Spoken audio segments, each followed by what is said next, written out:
Entonces, bueno, nosotros clarísimamente es que quieren convertir al estuario del Guadalquivir en una tubería de vertido permanentemente, en una cloaca. Es que lo van a envenenar completamente, porque el vertido este de Aznalcóllar se planea durante 18 años.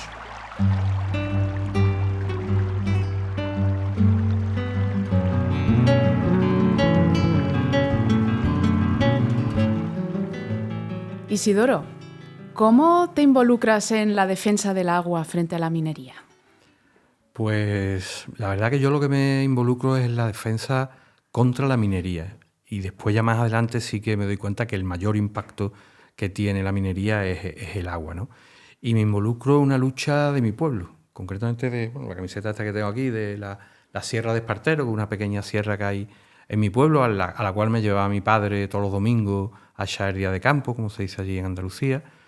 Y una vez que, en fin, pasa el tiempo, allí había una cantera de caliza, pero la cantera cada vez era más grande, cada vez más grande, cada vez más grande, hasta que llega un momento en que uno tiene la sensación de que va a desaparecer la sierra de mi pueblo, ¿no?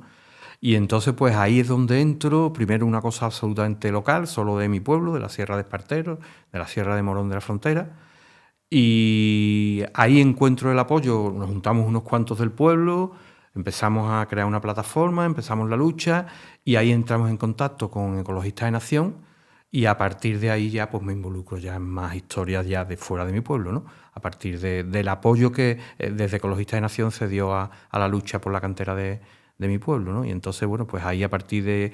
Y ya luego conozco ya los grandes proyectos mineros que hay en Andalucía, sobre todo en Andalucía, y el gran impacto que esos proyectos mineros tienen en el agua, en la contaminación del agua, ¿no? Tanto de aguas superficiales como de aguas subterráneas, de los acuíferos. También en la lucha de la cantera de mi pueblo, de Sierra de Morón, había un tema de agua, porque debajo de la sierra hay un acuífero que se llama el acuífero de Espartero, que es el que históricamente daba de beber a Morón, y bueno, pues también se estaba dañando ese acuífero, ¿no? La cantera estaba poniendo en peligro la integridad de ese acuífero, y bueno, poco a poco, después de muchos años, hemos conseguido salvar la sierra y salvar el acuífero. Qué bueno. Pero ¿tú cómo te enteraste de la necesidad de esa lucha? ¿Ya eras ecologista entonces? No, yo no era ecologista. ¿No? Yo tenía familiares ecologistas. Mi hermano era ecologista, de hecho, tiene un programa en la radio hace mucho tiempo hablando de ecologismo.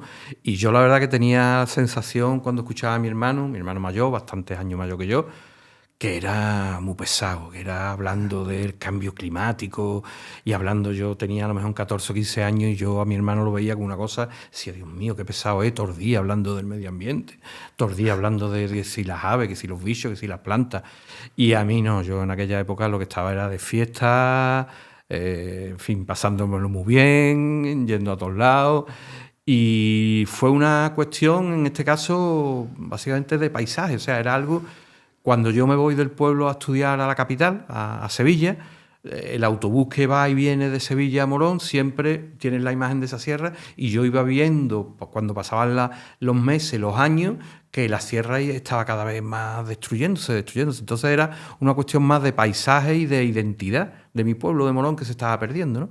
Pero yo en aquel momento no tenía prácticamente ninguna conciencia ecologista, ¿no? Tampoco es que fuera un desarmado, pero era, digamos, no tenía una conciencia ecologista. Digamos, llegué al ecologismo a través de la protección de algo muy cercano a mí, como era la sierra de mi pueblo.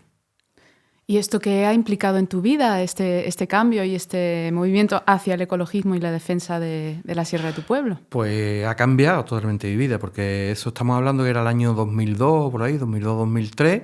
Yo en aquel entonces me dedicaba a dar clases, yo soy profesor de matemáticas, estuve bastante tiempo en la universidad y después en el instituto de mi pueblo.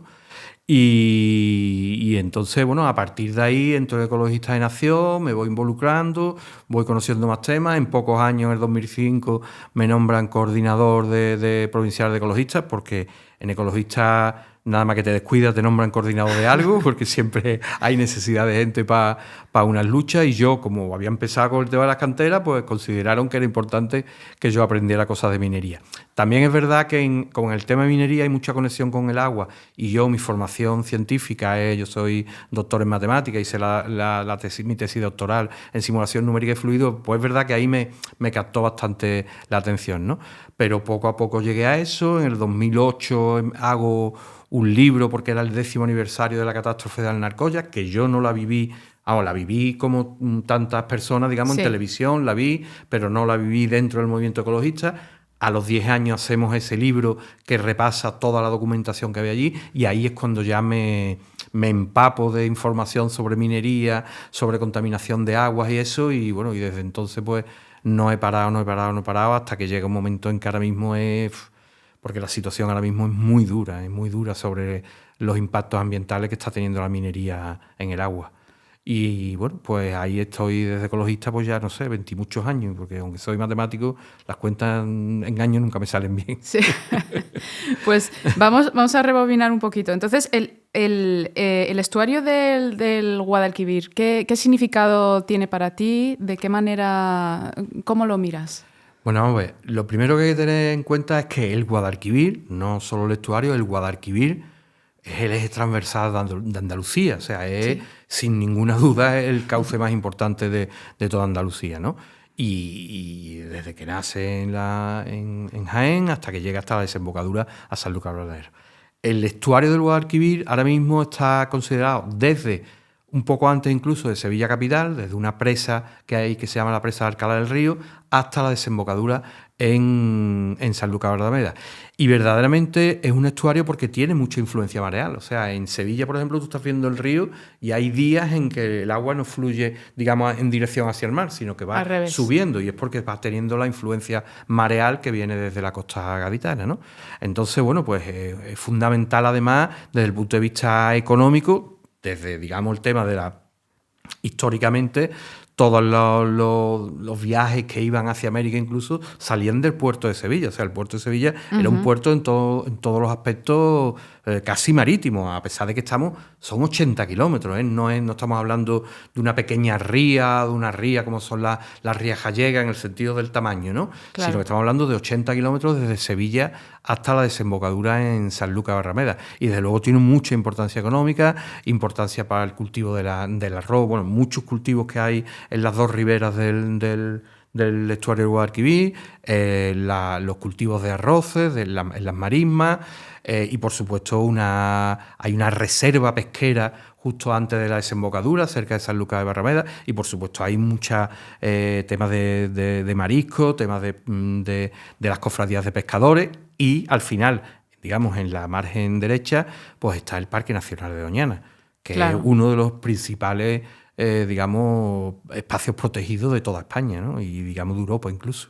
Claro, y también un principal afectado por la tragedia de Aznalcóllar, ¿no? Efectivamente, en el 98, cuando se rompe la balsa de Aznalcóllar, la catástrofe anunciada de la balsa de la Aznalcóllar, como nosotros hicimos en el libro en el 10º aniversario, se puso absolutamente en riesgo el Parque Nacional de Doñana. La rotura de esa balsa no afecta directamente al estuario del Guadalquivir, sino a otro afluente, que es el río Guadiamar, que es el río que termina en Doñana, pero es al final del Guadiamar sí que desemboca en el Guadalquivir y finalmente en Doñana, ¿no? Pero el río Guadiamar quedó absolutamente dañado estamos hablando de entre 6 y 7 millones de toneladas de lodos tóxicos que estaban acumulados allí en una balsa que se rompió y los volcó totalmente hacia abajo, poniendo absolutamente en peligro el espacio natural de Doñana. Es verdad que se hicieron actuaciones muy rápidas, por ejemplo, se hizo rápidamente en una semana un muro que contuvo los lodos, y después se hizo una recogida express que costó mucho dinero y que la empresa Boliden no pagó absolutamente nada. Boliden, empresa sueca, que hay unas pancartas que se hacían en aquellos años, cuando incluso antes de la rotura, cuando ya se veía que aquello se iba a romper, que decía: Boliden, no te hagas el sueco, ¿no? Porque se quitaron absolutamente en medio. No han pagado absolutamente un duro por todo aquello que provocaron, ¿no? Y fueron totalmente responsables. No pagaron ni nada sobre la limpieza, solo unas pequeñas indemnizaciones a propietarios muy, muy, muy cercanos de la rotura, pero después nada de todo lo que fue la recogida de lodo y la restauración que se hizo en lo que se llamó el corredor verde del Guadiamar, ¿no? se recogieron todos los lodos y se depositaron allí en una antigua cortaminera, un depósito. Fue una decisión que tomaron los técnicos y que en aquel momento fue la más acertada y no había otra posibilidad, es que no había otro sitio, había que quitar los lodos porque si no se iban a envenenar a perpetuidad todo el cauce, y se depositaron en una balsa minera, en una corta minera, que allí están todavía, y precisamente ese es uno de los riesgos de ahora de la reapertura que quieren hacer esa mina. Precisamente eso te iba a preguntar, ¿qué está en juego ahora en esta zona en cuanto a la minería? Vamos a ver, toda la zona de Huelva y Sevilla es lo que se llama la franja pirítica ibérica, porque tiene muchos minerales históricamente, ¿no? Entonces ahora, desde hace ya 10 años, desde 2015, decidieron reabrir la mina de Narcoya. Ya se abrió otra mina muy cercana a Narcoya, a unos 7 o 8 kilómetros, que es la mina que se llama de Cobre Las Cruces, en Gerena, en donde, como había pasado lo que había pasado en Narcoya, se le prohibió totalmente abrir una nueva balsa de lodo. Se le obligó a no tener balsa de lodo. Entonces, para no tener balsa de lodo, construyeron una tubería desde la mina hasta el Guadalquivir, para no verter otra vez a la zona del Guadiamar. Pero es una tubería que ha estado vertiendo metales pesados desde el año 2009 hasta el año 2023, constantemente, 24 horas al día, 365 días al año, durante 14 años. Para que tengas una idea de lo que ha vertido esa mina, estoy hablando de la mina de Gerena todavía, de la mina de Cobre Las Cruces, por ahí tenía los datos apuntados y habían vertido anualmente 360 kilos de zinc, 80 kilos de níquel, 45 kilos de arsénico, 45 kilos de cobre, 45 kilos de plomo, 9 kilos de mercurio. Eso cada año, eso han estado haciéndolo durante 14 años. ¡Qué horror!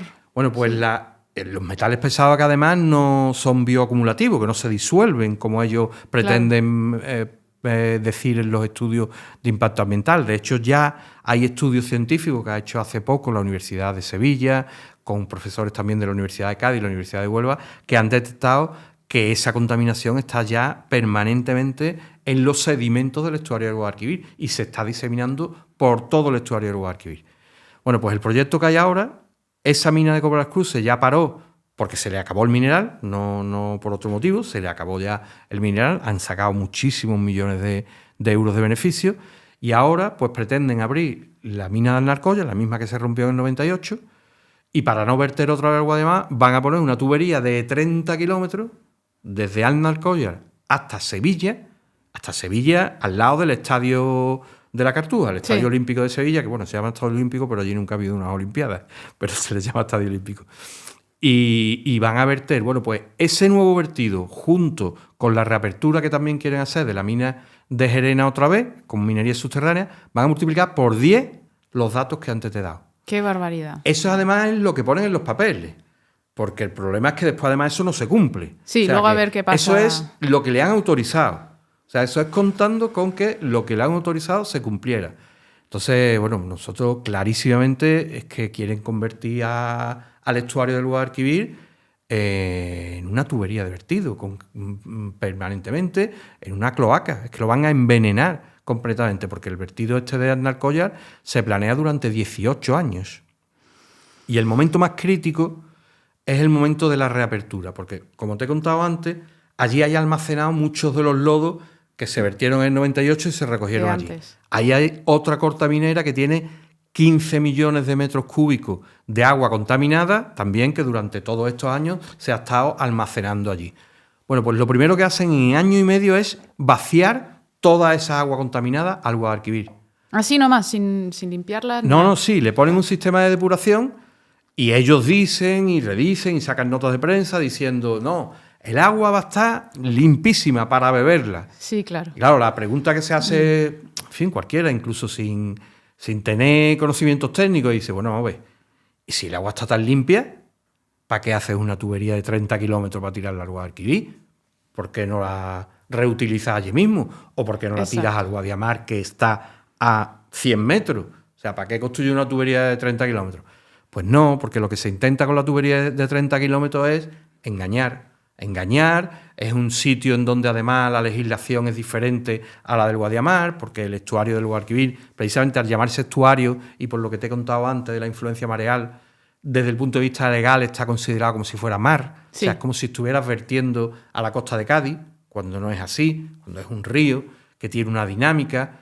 Y bueno, entonces, pues lo que se está reivindicando es que no se autorice ese vertido, que no se reabra la mina de Narcoya y que, para empezar, como ya hay unas autorizaciones, pues que se haga un comité de expertos científicos independientes, absolutamente independientes, que no sean pagados por la empresa minera, porque entonces ya sabemos lo que van a decir esos informes, lo que hacen siempre, que estudie verdaderamente el impacto que va a tener todo ese vertido, todo ese envenenamiento sobre otras actividades que ya hay en el estuario. Eso es lo que te iba a preguntar. ¿Qué tipo de impactos sobre otro tipo de economías puede llegar a tener esta actividad minera? Pues lo más claro que hemos tenido ahora mismo es que en la última hicimos una manifestación recientemente en la desembocadura del Guadalquivir, en Sanlúcar de Barrameda, y nos apoyó en la manifestación para empezar la cofradía de pescadores de Sanlúcar de Barrameda, que están detectando ya niveles de cadmio, niveles de arsénico, niveles de mercurio en sus pescas que son muy preocupantes. Es que se les puede acabar perfectamente su actividad económica, su actividad de pesca, ¿no? Aquello que, como he dicho antes, está declarado reserva de pesca. Es decir, que tiene que tener una protección, y estamos hablando también de la salud, porque esa pesca al final va a la gastronomía, a restaurantes. En Sanlúcar de Barrameda y en toda la parte esta cercana a la desembocadura hay una economía muy fuerte de por supuesto, de turismo, pero de turismo y de gastronomía. O sea, es muy típico ir allí a comer, ¿no? Entonces, los mismos restaurantes también han apoyado esa manifestación porque están preocupados con que se contamine, o sea, la contaminación que va a llegar al agua pase a los peces, pase a la gastronomía, pase y se convierta incluso en un problema de salud pública, ¿no? También están todos los cultivos de arroz, como hemos dicho antes, que son muy, muy sensibles a los metales pesados y en particular al arsénico. Y bueno, es un gran problema de contaminación y jamás se contabiliza los puestos de trabajo que se pueden perder por el envenenamiento, por la contaminación que se va a hacer en el río, sino que lo que se habla solo es de los puestos de trabajo que se supone que va a crear la reapertura de la mina. Pero hay que hacer los estudios en las dos direcciones, no solo en la dirección que le interesa a la empresa minera. Claro, eso sería lo justo, ¿no? Ver el impacto sobre todos aquellos que viven del río y bueno, de forma directa e indirecta, por lo que decías de la salud pública también. Sí, bueno, pues, pero entonces, ¿qué significa lo de la prioridad estratégica de este tipo de proyectos? ¿Cómo impacta esto la situación en Las Cruces y en Aznalcóllar? Ambos proyectos los han declarado de interés público superior. ¿Quién ha hecho eso? Eso lo ha hecho la Junta de Andalucía. Lo ha hecho la Junta de Andalucía con la complicidad de la Confederación Hidrográfica del Guadalquivir. ¿Por qué lo declaran de interés público superior? Porque se supone, según los estudios económicos que ellos presentan, que la generación de puestos de trabajo que va a generar tiene un interés público superior. Pero es que estamos hablando que, por ejemplo, ambos proyectos mineros impactan sobre un acuífero, las aguas subterráneas, que son reservas estratégicas de consumo de agua para la población, para la capital de Sevilla y toda su área metropolitana. Estamos hablando de 1 millón de personas.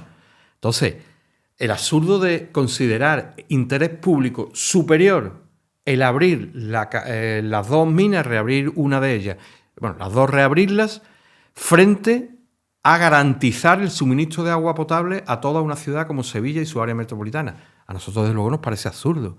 Y para ello han usado una excepción que estaba prevista para situaciones muy excepcionales de interés público, pero de otro interés público no como este, sino interés público de hay una situación de emergencia en la cual hay que hacer algún tipo de operación y se declara el interés público superior. Pero no, lo han usado y han declarado esa... Porque además están hablando desde Europa de los metales, las materias primas prioritarias, por una cuestión de geopolítica. Que hay una directiva, ¿no? Hay una directiva, exactamente, de las materias primas fundamentales, que le llaman, para garantizar que todo el suministro de esas materias primas, de los minerales que se van a extraer, tanto en la mina de Narcoya como en Cobre Las Cruces, como en otros muchos proyectos que están abiertos en España, para garantizar supuestamente la transición ecológica, la construcción de parques eólicos, la construcción de lo que es la electrificación de toda la economía para quitar la tanta dependencia del petróleo, que es lo que causa el cambio climático, ¿no? Por eso usan los apellidos estos de minería sostenible. Sostenible, verde, ¿no? Minería verde, sí, efectivamente. Sí. O sea, por eso incluso nos llegan a decir que como que los ecologistas nos estamos oponiendo a la minería verde. ¿Y eso qué es, la minería verde? Claro, ¿Te lo crees? Pues eso es simplemente una mentira. O sea, eso es una mentira. No existe la minería sostenible y no existe la minería verde. Lo que existe es una gran política de, digamos, de vender algo que no existe. La minería, por definición, es una agresión al medio ambiente. O sea, se trata de meter las manos en el territorio para sacar materiales y además hacer una producción de esos materiales que es altamente contaminante, porque hasta ahora toda la minería necesita mucha cantidad de agua, agrede muchísimo a las aguas subterráneas donde están situados esos minerales que vas a sacar, y después los procesos que actualmente hay para sacar esos minerales usan mucha agua y generan esos vertidos que hemos hablado antes de la mina de Narcoya y de la mina de Las Cruces. Generan aguas contaminadas con metales pesados que las tienen que verter en algún sitio o almacenarlas en balsa con el riesgo de que se rompan, ¿no? A eso le llaman minería verde simplemente porque esos minerales van a servir para construir un parque eólico que es energía renovable que va a sustituir al petróleo, ¿no? Pero bueno, la sensación que nosotros tenemos es que se está sustituyendo una contaminación por otra. O sea, una contaminación atmosférica, concretamente de emisiones de CO2, que está provocando el cambio climático. No vamos a ser, desde luego, desde ecologistas los que vayamos a negar la existencia de ese cambio climático y de que las causas son efectivamente esas emisiones de CO2 provocadas por los productos derivados del petróleo. Sí. Pero es que, claro, lo que no puede ocurrir es que para solucionar eso lo que vamos a hacer es contaminar todas las aguas del planeta. Las aguas subterráneas y las aguas superficiales que acaban todos en los mares de este planeta. Y hablando del planeta, ¿habéis llegado hasta fuera de España a hablar acerca de este tema? ¿Habéis llegado hasta Bruselas? Sí, efectivamente. Se ha hecho el segundo encuentro de pueblos contra el extractivismo. Lo hicimos en Bruselas hace un par de semanas. Estuvimos allí, organizado por Ecologistas de Nación, y estuvimos, pues diferentes plataformas de diferentes sitios del mundo, diferentes organizaciones ecologistas y organizaciones de defensa del territorio en general, sobre todo algunas de Europa. Recuerdo que había gente de Turquía, había gente de Portugal, había gente de Alemania, había gente, por supuesto, de España, estábamos gente de España, y también de América, ¿no? Sobre todo de América Latina, tanto de México como de Chile, de Ecuador, de Argentina, y bueno, cada uno estuvo allí exponiendo sus problemáticas de proyectos concretos, pero en donde nos dimos cuenta todos que hay algunos elementos que son muy comunes en todo lo de esto, ¿no? Siempre estamos hablando de empresas transnacionales, empresas que tienen mucho dinero y que no tienen absolutamente ninguna relación con el territorio que van a explotar. O sea, es un territorio que le ponen el punto de mira, van a por ese territorio, van a explotarlo y a dejar luego toda una contaminación y todo lo que le llaman los pasivos ambientales, que son, digamos, la contaminación que deja en el territorio y que luego está contaminando prácticamente de por vida. Porque esa es otra cosa que pasa siempre en la minería, que siempre cada proyecto minero se llena de escombreras en donde depositan el material que sacas y no le puedes sacar una rentabilidad económica, lo dejas allí en una escombrera y eso ya está allí permanentemente fuera, para que cada vez que haya lluvia, esas lluvias generan lo que se llama el drenaje ácido de mina, que contamina todas las aguas de alrededor, en ese caso aguas superficiales, ¿no? Pero esa contaminación es siempre... Mira, hay un dato que es muy importante. En todos los proyectos mineros, de media, el 95% son residuos y solo el 5% es material que finalmente se vende en el mercado y que produce un material, digamos, que tiene alguna utilidad. O sea, que generan un impacto brutal. Brutal. Un 95% de la tierra que se remueve para poder sacar un 5%, pues un 95% son residuos que siempre se quedan en el territorio. ¿Y las movilizaciones en contra de esto, cómo son? ¿Cómo os habéis organizado? ¿Qué ha ocurrido? ¿Qué estáis haciendo? Yo creo que los esquemas se repiten mucho. En esta reunión que tuvimos en Bruselas lo vimos también, ¿no? Suele empezar a haber movilizaciones muy cerca del territorio donde va a haber un proyecto concreto, Ajá. Un poco como lo que yo contaba de mi pueblo, ¿no? Es algo que te impacta a ti personalmente. Muchas veces las movilizaciones no tienen, digamos, de inicio un componente ecologista, sino más bien un componente, digamos, identitario, de que están agrediendo tu territorio. pero en el fondo sí hay un componente ecologista, aunque no se sepa, digamos, desde primera hora, ¿no? En el movimiento ecologista hay veces hay una crítica muy fuerte a lo que les llaman los movimientos de que solo se preocupan de su patio trasero, ¿no? Sí. Hay unas siglas en inglés que nunca Sí, recuerdo. NIMBY, ¿no? not in my backyard. No, exactamente, Sí. no en mi patio trasero, ¿no? Eso es. Y yo siempre digo, esa sí es una discusión que yo en mi caso tengo con mis propios compañeros ecologistas, que yo no creo que eso sea criticable. Quiero decir, porque además lo he vivido en mí mismo, ¿no? Claro. O sea, hay muchas personas que efectivamente no empiezan a tener una conciencia ecologista hasta que no tienen un problema cercano que les agrede en su territorio por cualquiera de los motivos. Pero eso no quita que luego esos movimientos que son inicialmente locales traspasen y se crean conexiones, y al final, bueno, pues estamos hablando de una defensa de la ecología en su máxima extensión, o sea, es del territorio donde viven las personas, ¿no? Entonces, siempre las luchas empiezan un poco así y luego, bueno, pues se extienden y ya esas luchas necesitan unos conocimientos técnicos que no tienen por qué tener y que no tienen normalmente las personas que empiezan esa lucha. Hace falta esos conocimientos técnicos. Para eso sí que están las grandes organizaciones ecologistas que hemos conseguido ya, bueno, pues disponer de medios que, bueno, aprendemos poco a poco. Por ejemplo, como yo digo en mi caso, ¿no? Yo al principio no sabía nada de minas. Ahora sí, ahora después de tantísimos años, pues veo casi cualquier proyecto y rápidamente sé y a ver dónde están los problemas de contaminación o los problemas de ataque al medio ambiente, ¿no? Pero las formas de lucha son muy, muy, muy parecidas, ¿no? Y siempre al final te encuentras con una gran empresa, salvo las pequeñas canteras, como es la cantera de mi pueblo, pero en el caso que estemos hablando ya de grandes minas, siempre hay grandes empresas mineras. En el caso de Aznalcóllar de la reapertura, la multinacional que lo quiere reabrir es Grupo México. Okay. Es la primera vez que esa multinacional, Grupo México, que tiene muchas minas por América, quiere abrir una mina en Europa, ¿no? Pero claro, el problema es que tiene un pasado terrorífico en su propio pueblo.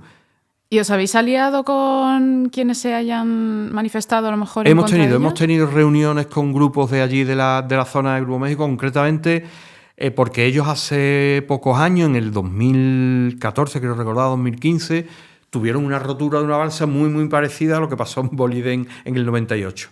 Y contaminaron entero el río Sonora, también de una mina en su propio país. Y no han arreglado absolutamente nada, no han pagado ninguna indemnización. De hecho, Grupo México, en esa misma época que le pasa esa rotura allí en México, es cuando se presenta para coger la mina de Aznalcóllar y no se presentó aquí. Lo que hizo fue establecer un acuerdo con una pequeña empresa sevillana, con 3.000 euros de capital social. Es decir, una empresa que no había abierto una mina en su vida, ni tenía capacidad, llevaba 3 meses creada y 3.000 euros de capital social. ¿Por qué harían eso? Pues evidentemente para engañar, ¿no? Esa es otra cosa, que reproducen los mismos mecanismos que le funcionaron para poder quitarse de en medio, como le funcionó a Boliden. Boliden hizo exactamente lo mismo. Boliden estaba la multinacional sueca, pero crearon su propia empresa en Andalucía que se llamaba Boliden Apirsa, que lo que hicieron fue, inmediatamente que ocurrió el desastre, le quitaron todas las propiedades, le quitaron todo el dinero y no hubo manera de coger un duro. Y, por supuesto, la sueca no ha respondido de nada. Bueno, pues ahora están exactamente montando el mismo conglomerado empresarial, pero con la multinacional Grupo México, que ya tiene antecedentes de rotura de balsa y de contaminación de agua. Y es que a nosotros nos parece increíble, o sea, pero es que no estás viendo que estás repitiendo exactamente el mismo esquema y que puede pasar exactamente lo mismo.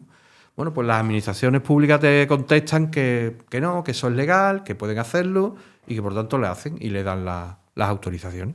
¿Y cómo ha ido la lucha en contra de este tipo de proyectos?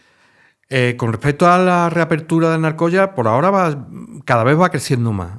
La última manifestación la tuvimos el 9 de mayo en Sanlúcar de Barrameda, allí justo en la desembocadura, y la verdad que hizo un día, cayó una tormenta como no llueve nunca, a mí jamás me ha llovido tanto en un día, además justo en esas 2 horas de la manifestación, pero aún así hubo una concentración muy importante. Greenpeace se está implicando ahora mucho. El éxito que se ha tenido ahora recientemente con la lucha de Altri en Galicia, bueno, pues es algo que, en fin, que está animando a que la gente se movilice porque ve resultados. Y lo siguiente que estamos planificando ya es una gran manifestación en Sevilla, que la haremos seguramente para otoño, ¿no? En otoño, precisamente, en el mes de octubre, hay una macro congreso de grandes empresas mineras en Sevilla.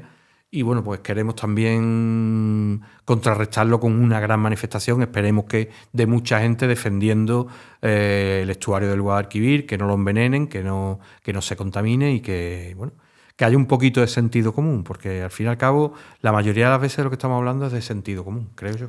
Pues si nos agarramos un poco a ese sentido común y también a la imaginación futura, un poco en positivo, como diciendo, a ver si esta lucha vuestra, tiene éxito. De aquí a 10 años, ¿cómo te imaginas el futuro en tu territorio?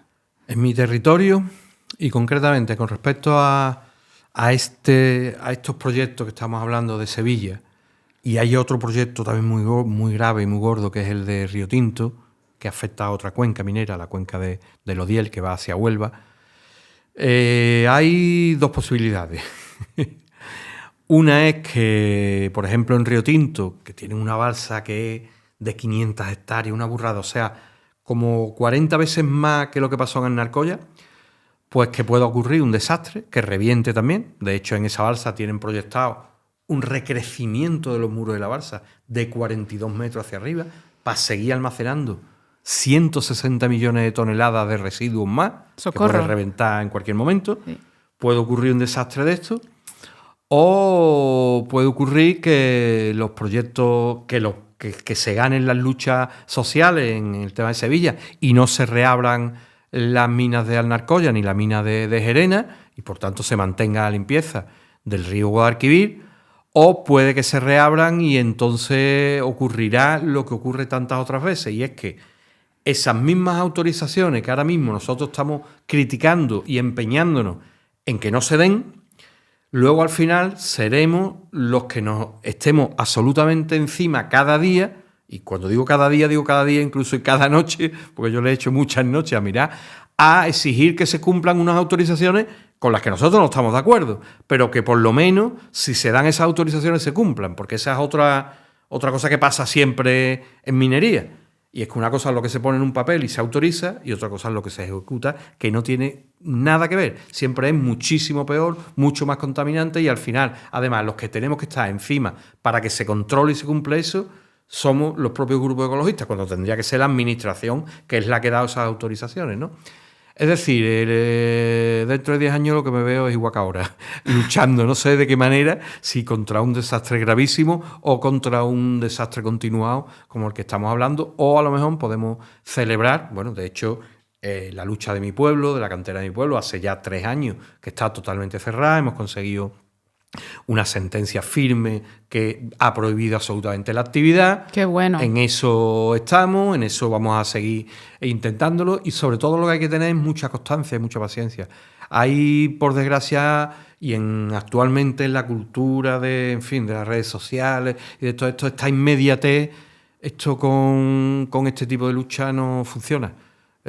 Hace falta la inmediatez para juntar cada vez más gente y lo antes posible, pero hace falta gente que estemos dispuestos a, cuando pierdes la primera batalla, no irte y quitarte de en medio, sino tienes que seguir para la segunda, para la tercera, para la cuarta, para la quinta y para dentro de 10 años.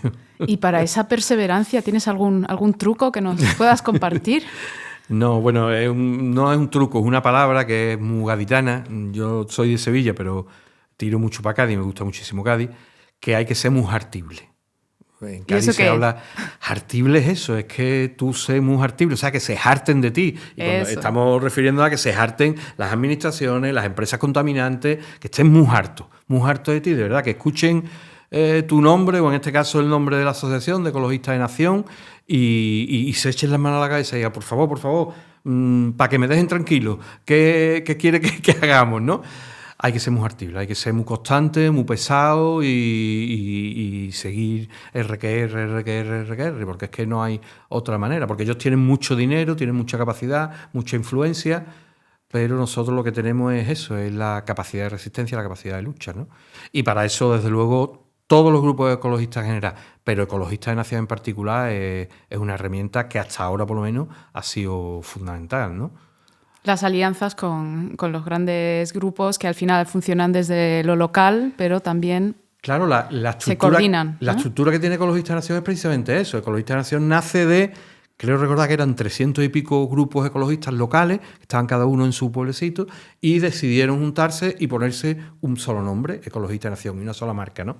Y esto, por ejemplo, en los pueblos pequeños funciona mucho. O sea, no es lo mismo que ese mismo grupo, que sigue manteniendo su nombre y su estructura, pero está integrado en ecologistas, presente un escrito, una denuncia o haga unas declaraciones públicas solo como el grupito del pueblo, a que diga que es una reivindicación que está apoyada, avalada por Ecologistas de Nación. Esa marca, entre comillas, en el buen sentido de la palabra en este caso, no en el mal sentido, que ha creado Ecologistas de Nación, creo que es muy, muy importante. Primero porque descarga también a los activistas de los pequeños núcleos locales, los descarga de eso, ¿no? O sea, siempre tienen la posibilidad de decir, no, es que esto es una lucha que bueno, hay un grupo grande que es Ecologistas de Nación, que es el que lo están parando, porque no es fácil muchas veces, más bien es muy difícil estas luchas muchas veces en los pueblos, ¿eh?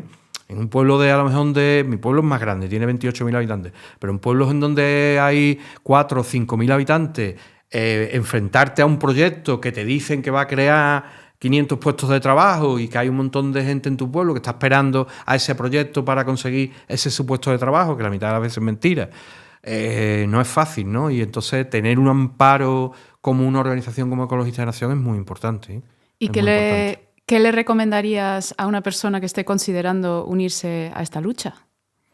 ¿O alguna lucha parecida? Pues que lo haga, pero que tenga mucha paciencia, o sea, que no piense que va a llegar, va a llamar, porque eso también está pasando últimamente, ¿no? Que la frase típica esta de ¿y los ecologistas dónde están? Porque hay mucha gente que ya está incluso a grupos como ecologistas, como Greenpeace, considerando que son casi como si fueran la administración, y eso no es así. O sea, lo que está claro es que si tú te acercas a una organización como Ecologistas de Nación o a un grupo local de tu pueblo ecologista, esté o no esté integrado en uno grande, tú tienes que aportar tu trabajo. O sea, tú lo que no puedes llegar a un sitio de esto simplemente exigiendo, o sea, contando un problema y exigiendo soluciones, porque las soluciones no vienen así. Las soluciones eres tú el que te tiene que implicar, eres tú el que tienes que aprender, eres tú el que no sabes de esto, bueno, pues estudia, coge apunte, que no sabes de normas legales, pues, en fin, tiene que tener apoyo, pero sobre todo tienes que tener muchas ganas de trabajar, ¿no? Hay muchos campos además donde trabajar. O sea, yo, por ejemplo, al final me estoy centrando mucho en el tema de minería en concreto y en temas legales, porque, bueno, por lo que sea ha llegado ahí, pero es muy importante el tema de movilización, el tema de comunicación, de saber comunicar. Hay veces que a lo mejor lo que hace falta es alguien que sepa, que sea capaz de ir por todo un pueblo explicando el problema lo más simple posible, que no es fácil. Esa es otra cosa que es muy complicada. Y ustedes como medio de comunicación lo entenderéis. Explicar un problema complicado de una manera que se entienda, sí, pero que sea rigurosa, es muy difícil. Porque claro, es muy fácil decir, por ejemplo, en el tema del narcoya que estamos hablando, ¿no? Es que hay una mina que va a tirar un montón de mierda al río y lo va a envenenar. Vale, ese es un mensaje que llega muy bien. Muy claro, pero no muy exacto. Pero no es a lo mejor muy exacto. Hay que ser riguroso. Pero que se entienda, porque también si das un mensaje absolutamente con un montón de datos técnicos y de datos jurídicos, pero que no lo entiende nadie, pues tampoco consigues, ¿no? Es complicado. O sea que nos tenemos que aliar para que hagamos de puente entre el lado técnico y el lado más de la gente, porque hace falta. Y el lado de la educación es muy importante también, ¿no? Que desde los colegios, desde los institutos, pues constantemente se esté mandando los mensajes correctos para que la gente poco a poco se vaya involucrando, en que no le pase como a mí, que no empecé hasta los 20 y tantos, ¿no? Que empiecen que empiecen desde pequeños. Desde pequeñito. Fenomenal. Bueno, pues con ese mensaje nos quedamos. Que empecemos todos desde pequeños y a unirnos a por ello. Muchísimas gracias. Muchas gracias a ustedes.